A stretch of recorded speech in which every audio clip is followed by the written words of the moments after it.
Halo semua, perkenalkan nama aku Azaria Kirana. Kali ini aku mau menceritakan mengenai kartu bercerita yang ke-22 kalinya.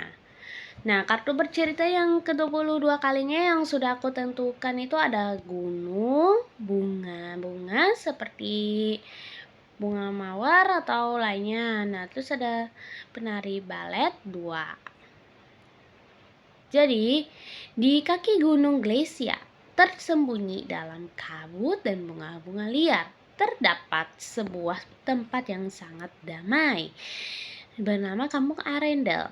Kampung ini kecil, namun penuh warna. Penduduknya ramah-ramah, tanamannya subur, dan setiap malam suara burung hantu bernyanyi dari pohon-pohon pinus.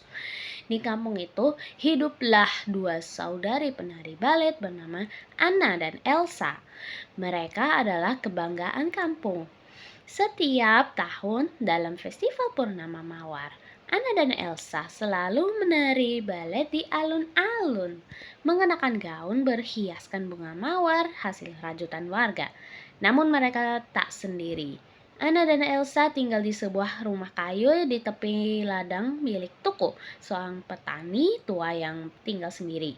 Ia memperlakukan Anna dan Elsa seperti cucunya sendiri. Di rumah itu juga tinggal Bambi, seekor kucing anggora bernama Abu-Abu yang sangat manja, dan Abel, seekor burung hantu cerdas yang hanya berbicara saat bulan purnama yang sudah penuh. Tapi di balik kedamaian kampung ini tersimpan sebuah rahasia tua, yaitu cermin gunung. Konon, di dalam gua tertinggi Gunung Glesia ini terdapat sebuah cermin kuno yang bisa menunjukkan masa depan atau membuka jalan menuju bencana. Tak ada yang pernah kembali setelah melihat cermin itu, kecuali dalam dongeng. Awal petaka. Suatu hari, saat Anda sedang berlatih di depan komputer tua, mereka yang digunakan untuk melihat referensi tarian klasik. Nah, layar tiba-tiba bergetar dan menampilkan pesan aneh. Wah, apa itu? Cermin terbuka. Saat bunga mawar bermekaran, ular akan menari. Nah, si Ana memanggil Elsa dan keduanya bingung. Ini apa maksudnya? Cermin, ular menari, tanya Elsa. Malam itu, Abel, burung hantu bijak, terbang ke dalam rumah dan bicara dengan suara serak. Ramalan telah bangkit. Kalian harus pergi ke cermin di Gunung Glesia sebelum ular penjaga menebar racun di desa. Mereka terkejut. Ular, racun. Si petani tua itu mendengar percakapan itu dan mengangguk pelan. Dulu ketika aku muda, katanya, aku pernah mendaki Glesia. Di sana aku melihat ular bersisik emas melingkar di depan sebuah cermin besar. Tapi aku tak berani mendekat. Karena si Tuku itu takut loh sama ular. Nah, gimana nama Elsa ini? Anna dan Elsa memutuskan mereka harus pergi. Mereka harus mencari tahu kebenaran dari pesan itu. Pendakian dan ujian. Pagi-pagi sekali dengan Bambi di keranjang anyaman dan Abel di udara. Mereka memulai pendakian. Gunung Glesia bukan gunung biasa. Pepohonannya berbentuk spiral dan anginnya berbisik seperti suara manusia. Di tengah perjalanan, mereka tiba di sebuah ladang bunga mawar. Mawar itu mekar bersamaan. Tanda ramalan pertama telah terjadi. Saat mereka menari pelan di antara kelopak-kelopak merah muda untuk menyapa roh-roh alam seperti ajaran tari Arendel, tiba-tiba tanah bergetar. Seekor ular besar dengan mata biru muncul dari balik batu. Ular itu tidak menyerang, sebaliknya ia mulai bergerak mengikuti irama kaki mereka. Setiap gerakan Anna dan Elsa membuat ular itu mundur, seperti ditarik oleh kekuatan tarian mereka. Abel berbisik, teruskan. Ia terikat oleh musik dan tarian. Elsa mulai berputar dengan gerakan cepat, sementara Anna melompat dan berputar seperti dedaunan yang ditiup angin. Bersama mereka menari dengan penuh keberanian di hadapan ular raksasa itu. Akhirnya, ular itu merunduk ke tanah dan perlahan menghilang, yang meninggalkan jalur menuju gua cermin yang terbuka lebar. Cermin gunung.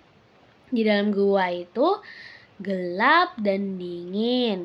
Namun di ujung lorong yang berdiri sebuah cermin raksasa yang paling setinggi pohon pinus yang dikelilingi oleh batu-batu kristal yang berpendar. Mereka mendekat. Di permukaan cermin tidak ada pantulan, hanya kabut. Nah, tiba-tiba si cermin ini berbicara. Untuk masa depan kampungmu, berikan aku tarian terakhir. Tapi hanya satu dari kalian yang bisa kembali. Mereka saling menatap. Aku yang menari, kata Elsa cepat. Kau harus kembali ke toko, ke Bambi, ke kampung kita. Tidak, bantah Anna. Aku yang lebih tua. Aku yang akan. Nah, sebelum mereka bisa memutuskan, si Bambi, kucing ini, melompat dan menyentuh dasar cermin dengan cakarnya. Nah, cermin menyala terang, si burung hantu Abel ini terbang dan mengepakkan sayapnya keras dan melepaskan bulu bercahaya. Cermin mengubah kata-katanya, yaitu keberanian bukan hanya dalam menari, tapi dalam memilih bersama. Kabut dalam cermin perlahan berubah menjadi cahaya yang memantul ke wajah mereka. Di dalamnya, mereka melihat masa depan. Kampung Arendelle tetap aman, penuh bunga, dan anak-anak mencari mengikuti jejak mereka. Kembali dan harapan baru.